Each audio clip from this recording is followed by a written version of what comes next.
Thank you very much, Heidi. I now hand over to Rafał, please.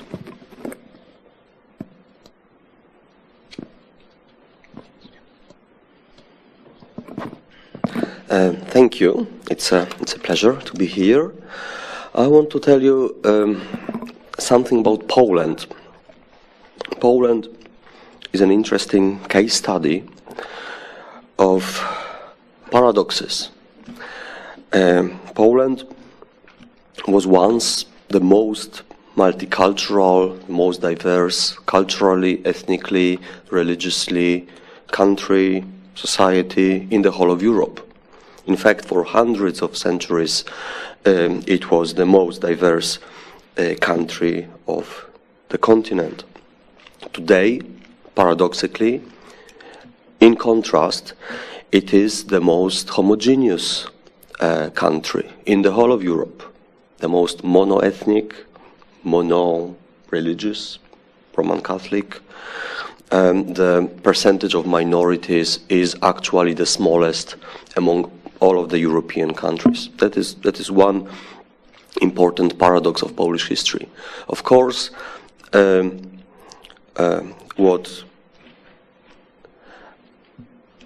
what was the reason for this contrast is historical events, very tragic historical events, namely the Holocaust, ethnic cleansing during and after World War II, deportations, changes of borders. So Poland today, in a way, is a very different country to what it had been. But still, it has a special place in universal history, and especially in the Jewish history.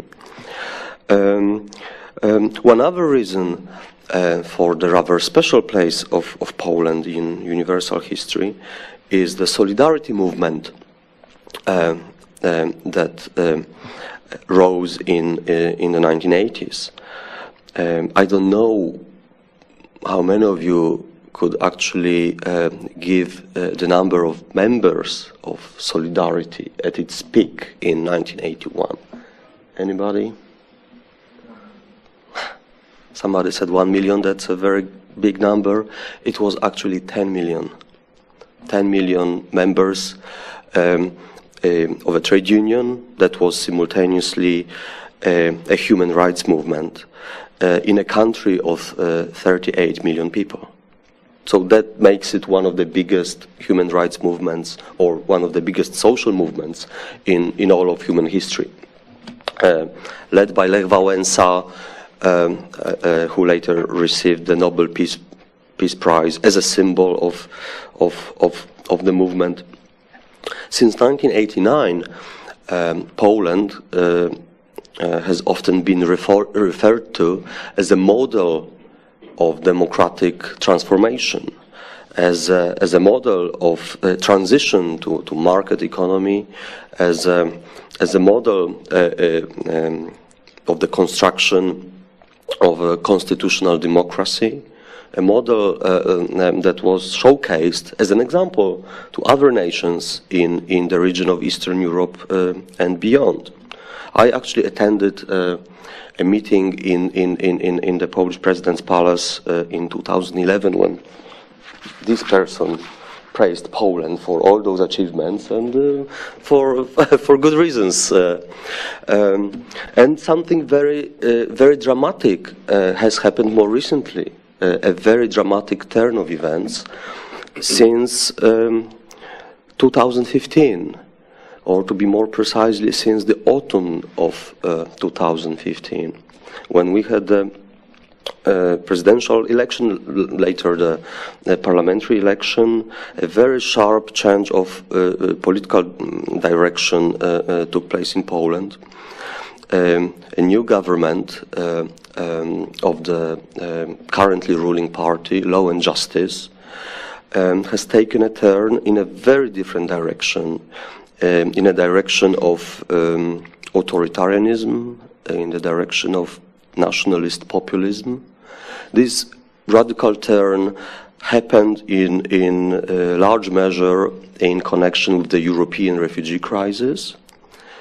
despite very few of those refugees actually went to Poland, there were also other reasons for the nationalist surge, the conspiracy movement around the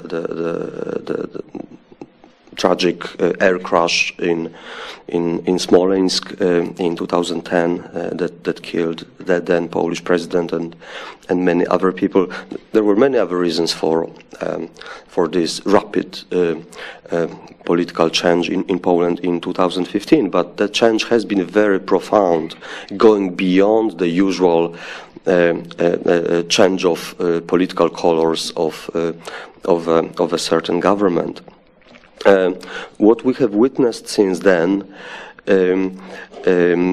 includes, very clear disregard for the principles of the rule of law, principles of constitutional democracy, a very broad-ranging crisis of democratic values on many different levels, and especially on the level of official propaganda of hostility to minorities, especially minorities such as gay people, for example, but also groups such as refugees and migrants, especially Muslims, who have been vilified by mainstream government figures and by the state-owned media, which are now directly controlled by the government and by the ruling party. But what has been new, what happened just this year, since January this year, is a very spectacular, a very nasty wave of anti-Semitic sentiment across Polish mainstream media, especially the state-owned, state-controlled media, and Polish politics.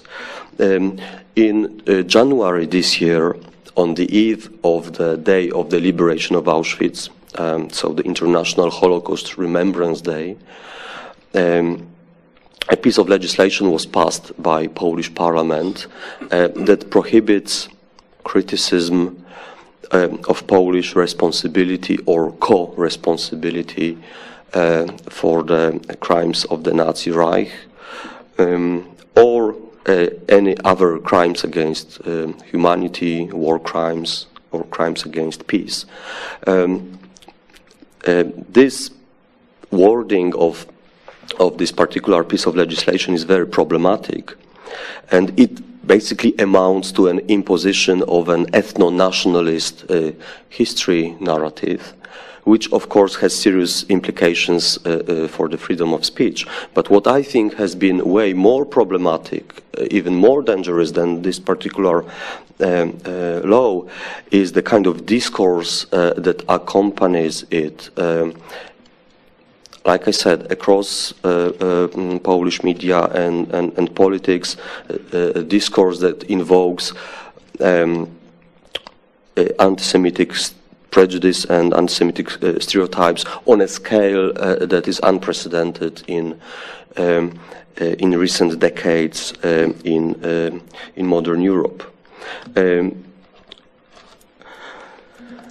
What I just mentioned also fuels legitimization of the extreme right, of the fascist groups that clearly feel empowered in the current social and political climate.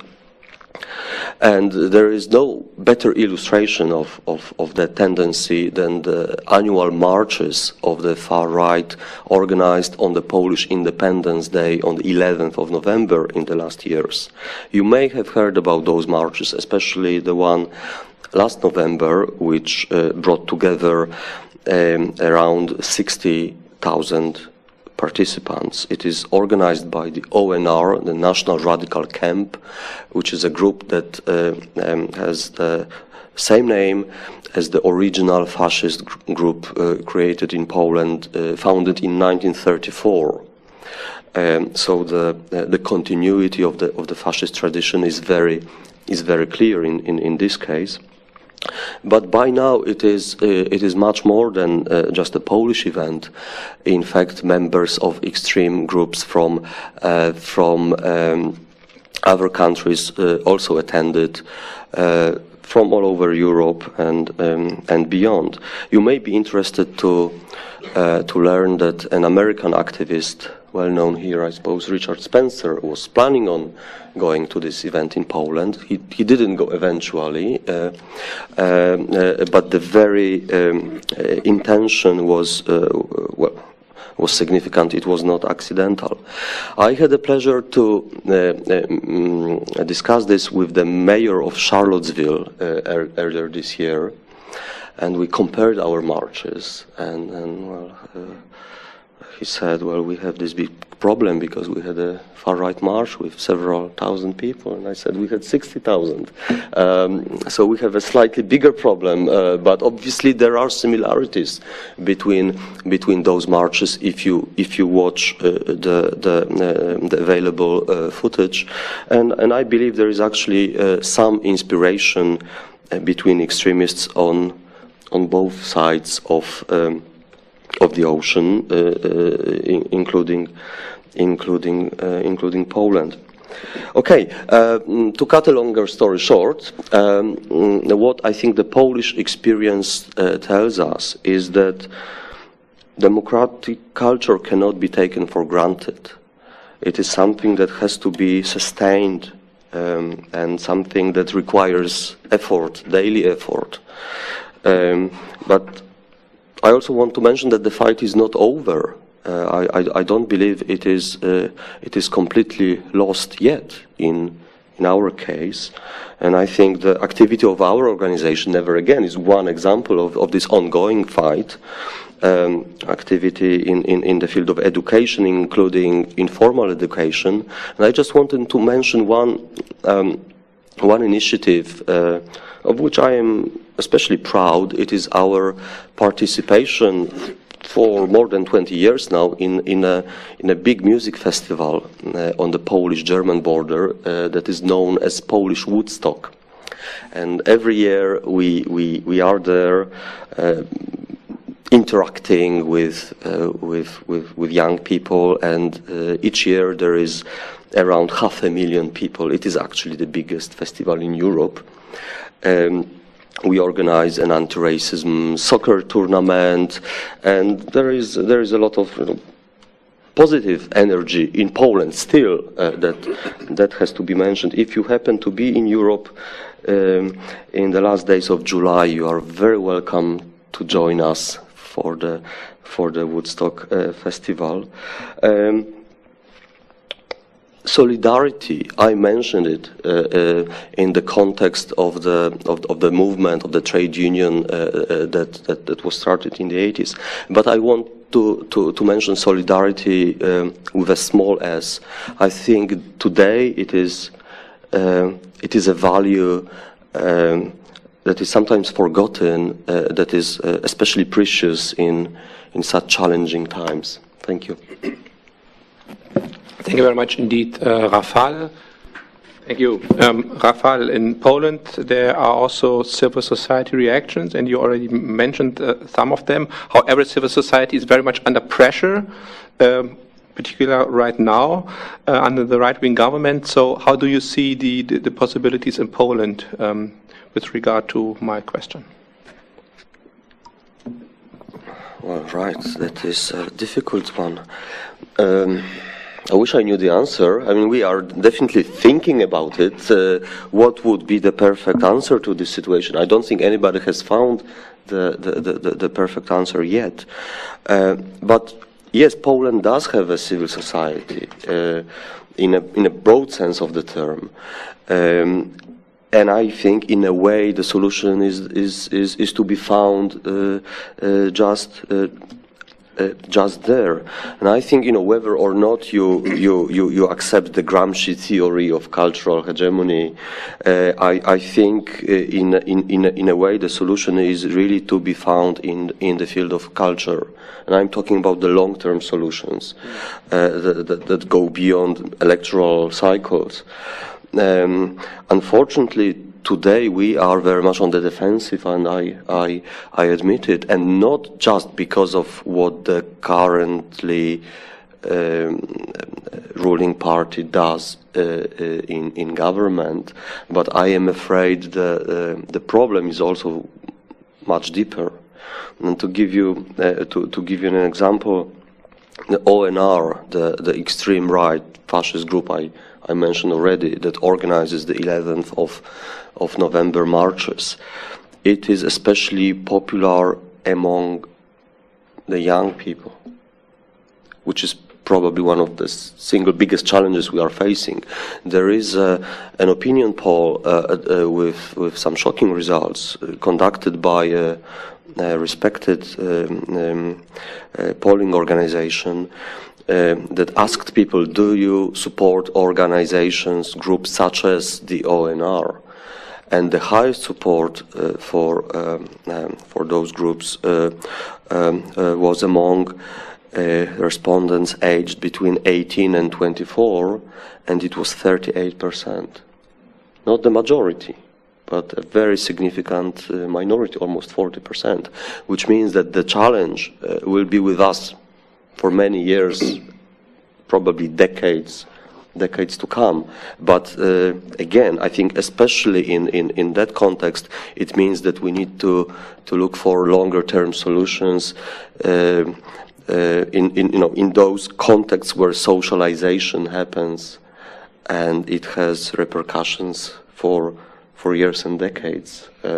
So that is popular culture, that is the sports culture, that is the internet, of course, and many other fields beyond the parliamentary politics and beyond daily responses to government policies. Thank you very much indeed. So I think we have a lot of footage now for discussion, and that means the floor is yours. And okay, there's the first, please. Hi, I just want to say thank you to the Southern Poverty Law Center for hosting this. I hope everyone can hear me. I hate the thought of standing up, and I'm really sorry. So with regard to Poland, my question is with regard to Poland. And you've addressed, I'm sorry, sir, I've forgotten your name. There's actually a mic. Could you? Oh, no, don't leave me with the mic. Are you sure? I'll just speak louder, please. No. Okay. All right. So Thomas addressed some of this with regard to Germany, but with regard to Poland, I'm curious. I understand that some of the negativity that started to breed in Poland was of relation to the massive influx of migrants, largely Muslim migrants, or immigrants. So that makes sense. I mean, not to me, but I can see a correlation. But what led Poland, why is it okay to go back, to revert to like anti-Semitism? What was the catalyst there? It's not like there was a big influx of Jewish people. They were always there. Is it now just okay to hate everyone who is not white and Christian or whatever the norm is in Poland? Why is it suddenly okay to hate Jewish people again? Thank you so much for this comment. I think it's an excellent question that really touches the most important issues we are facing, or we have been facing in Poland since 2015. Well, the European refugee crisis didn't really affect Poland in any meaningful way. Yes? I mentioned very, very few of those refugees actually went to Poland at all. Despite the fact the Polish people have been the refugees historically very frequently, there has not been a lot of empathy with the plight of the refugees in Polish society in recent years. And the way this European crisis was framed in political discourse and in media created anxiety in Poland, and anxiety around identity, I suppose. And that was exploited very skillfully by the political right. And the European refugee crisis coincided with the Polish electoral campaign.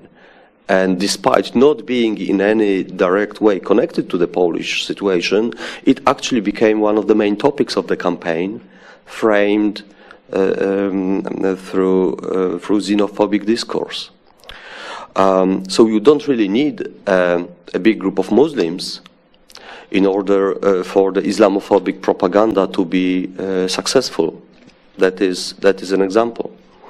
But I would say anti-Semitism is similar in the sense that it does not require a big Jewish community for the anti-Semites to hate the Jews. And this phrase is not new in Poland, anti-Semitism without Jews. The Jewish community in Poland today, it exists, but it is very, very small, especially in contrast with the history of the very large Jewish community in Poland before World War II. Today, it is maybe 10,000 people in the whole country of almost 40 million. But anti-Semitism is the traditional language of xenophobia in Poland. In other, or maybe even more than that, it is also the traditional language of hostility to liberal democracy. So I would say that a lot of the general hostility towards democracy as such is expressed through anti-Semitic language, which I think partly explains why we have seen this explosion of anti-Semitic discourse in Poland recently. I think it is very strongly related to a more general crisis of democratic values in Poland on many different levels. Thank you. There are more questions. Yes? Yeah, I guess it's kind of a question primarily for the Europeans, but I'll also be interested in what Heidi's got to say. I tend to very much agree on a lot of the economic arguments you're making and the problems of globalization, deindustrialization, failure of social democratic forces to deal with those problems. But I wonder about another phenomenon, and I wonder if you think it plays a role. And part of this is, have we seen a decline of the societal consensus around anti-fascism, especially since the 1990? Much of the post-war period in both East and West was dominated by this societal consensus in different ways. Eastern Europe was much more state, top-down, and the other way was a kind of national myth of the war. But both of them was a pervasive consensus around this. And I wonder if that has increasingly started to dissipate since the 90s.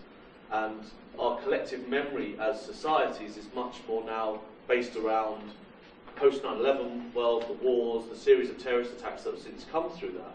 Hence why many people in Europe don't seem to see a contradiction between saying they're anti-fascist but also being anti-Muslim almost. So basically that's the question. Have we seen this, has anti-fascist consensus crumbled?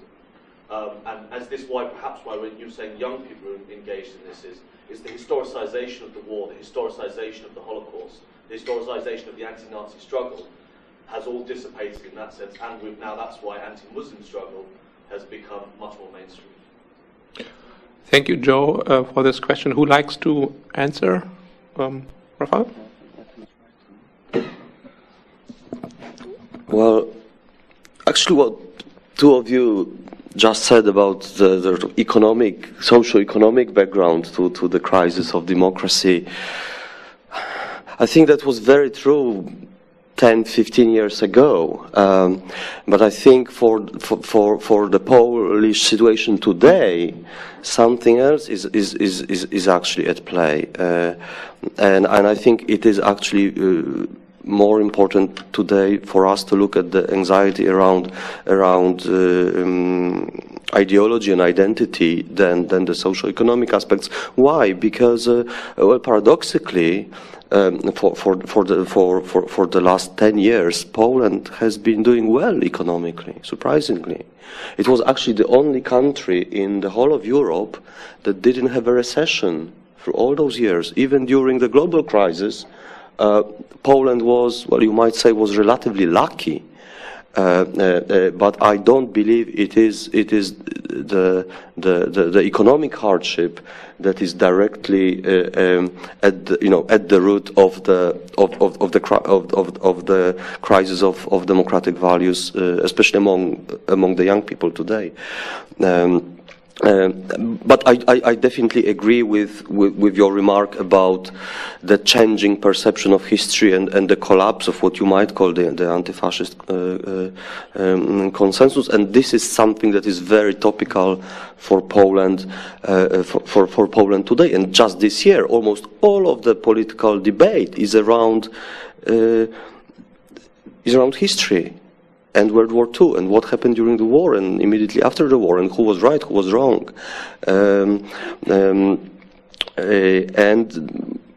I am sorry to say the revisionist view of the far-right revisionist view of Polish history is currently more and more mainstream.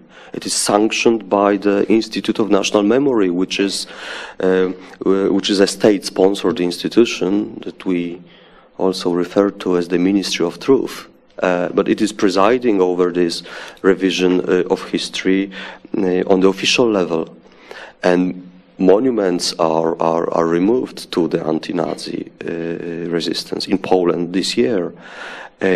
Street names are changed. You're no longer allowed to refer to 1945 as liberation. The streets with that name are changed in Poland today. It turns out that some of the right-wing figures think Poland was actually on the wrong side of World War II. It should have been allied with Germany against the Soviet Union. And I think just 10, 15, not to mention 20 years ago, such views were not heard, or if they were expressed, it was just a political margin that shared them. And today they are almost official. They are more or less official. They are very mainstream. And I think this is a very, very important part of the Polish challenge. But I think something similar has been happening in other countries in the region of Central and Eastern Europe. So it is not just the Polish case. It is a much broader challenge when talking about history. But it's not just about history, of course. It is about the contemporary perception of national identity. Thank you. Are there more questions? Please. Yeah. I was thinking when you were talking about Poland in particular and what we'd heard earlier about Hungary. And one of the things that we've kind of encountered in the UK is the places where the hostility seems to be greatest is the places geographically close to, but not including the places where migrants tend to be. And whether that's sort of, and I welcome your views on whether that is about the value of integration without any kind of action or counteraction, or whether there is something in that phenomenon, whether the issue about Poland and Hungary, as we've heard about, and a number of other countries, being close to the areas of high migration but not including them, whether that's a factor in the sort of enhanced levels of hostility, or whether it makes sense. Maybe I can add one sentence for Germany. Even though we have refugees in Germany, anti-migrant attitudes are more widespread in regions without migrants. And the xenophobia is higher in places without any, cultural diversity. So it's exactly the other way around, that the lack of cultural diversity and the lack of experience with migrants, Muslims, Jews, you mentioned anti-Semitism without Jews. It's always the same story. Sorry, I don't know if that's clear, but that was what I was alluding to, that we have the same experience. Yeah, absolutely. Yeah. I'll just say that's also true broadly in the U.S. context. The same phenomenon. Same here, yeah, same in Poland. But I wanted to add something, one or two sentences. Anti-Semitism without Jews is not new in Poland. Islamophobia without Muslims is new.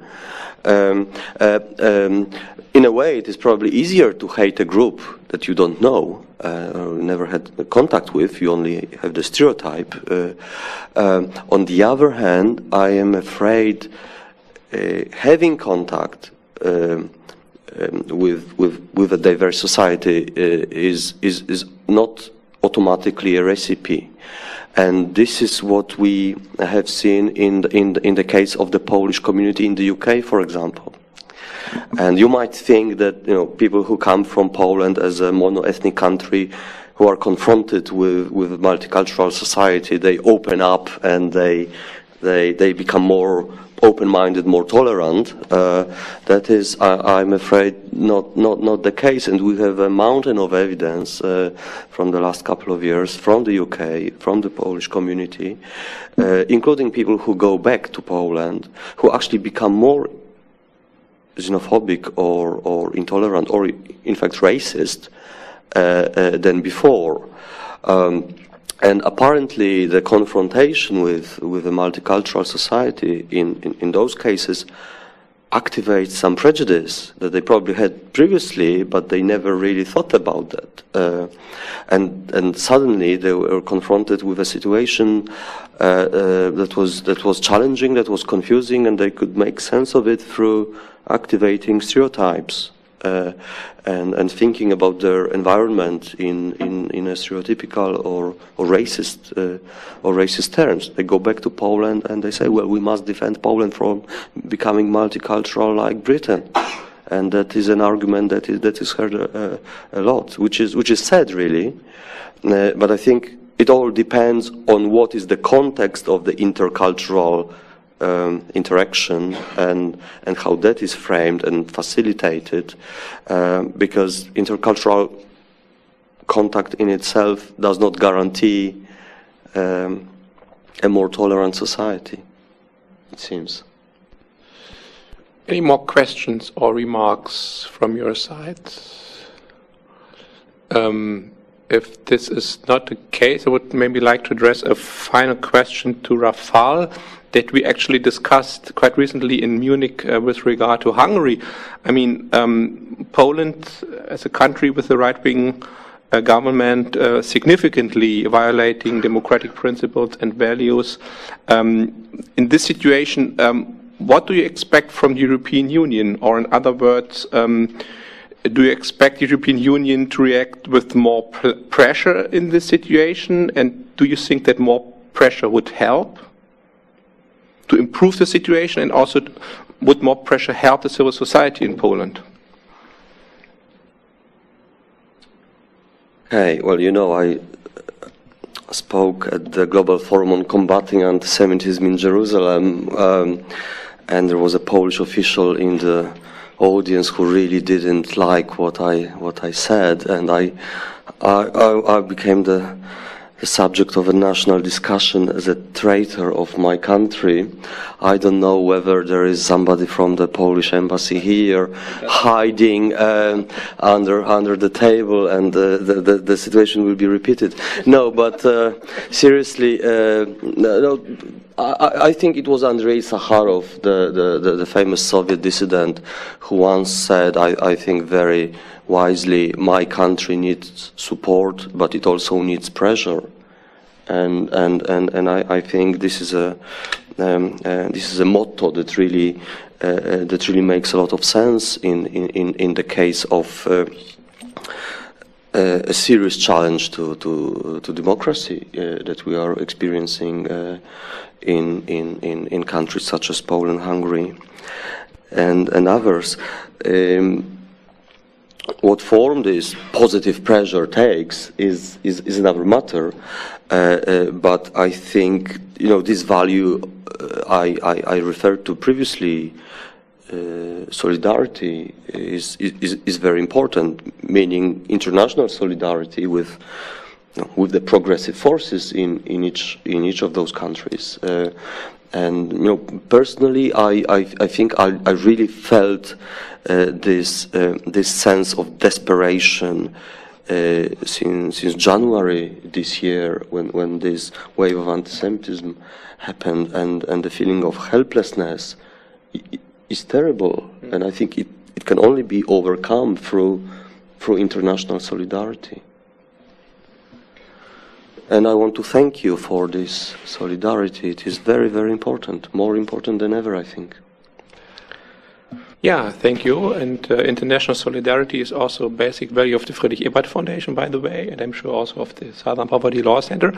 So I would like to once again thank you very much, in particular the SPLC, Janelle and Heidi, and also my colleague Michael and FES Washington for co-hosting this event. You are now kindly invited by SPLC on campus at Tulane for a reception, which gives us the opportunity to informally continue our exchange on this important topic. So please stay with us, and thank you very much for joining us this afternoon.